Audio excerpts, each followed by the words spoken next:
Bonjour. Par la loi de finances rectificative pour 2009, le législateur a introduit de nouvelles obligations documentaires en matière de prix de transfert qui sont entrées en vigueur au 1er janvier 2010. Vous êtes impacté par ce nouveau dispositif si votre société a un chiffre d'affaires annuel hors taxe ou un actif brut supérieur ou égal à 400 millions d'euros, ou si votre société contrôle une filiale française ou étrangère dont le chiffre d'affaires annuel hors taxe ou l'actif brut est supérieur ou égal à 400 millions d'euros. Ou enfin, si votre société elle-même est détenue à plus de 50%, directement ou indirectement, par une société répondant au même seuil. Ainsi, de nombreuses sociétés, y compris des PME françaises appartenant à de grands groupes internationaux, vont être touchées par ce nouveau dispositif.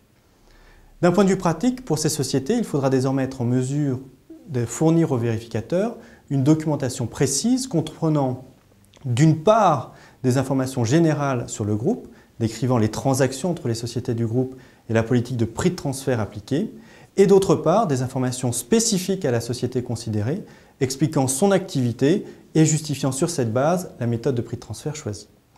Autre élément important, cette communication devra intervenir dès le premier jour du contrôle et non quelques mois après le début de ce contrôle. Si le contribuable ne respecte pas ses obligations, il s'expose à une mise en demeure de produire la documentation, en principe dans un délai d'1 mois. Si aucune documentation satisfaisante n'est produite, l'entreprise est alors passible soit d'une amende égale à 10 000 € par exercice vérifié, soit à 5% du montant des bénéfices redressés si ce montant est supérieur à 10 000 €.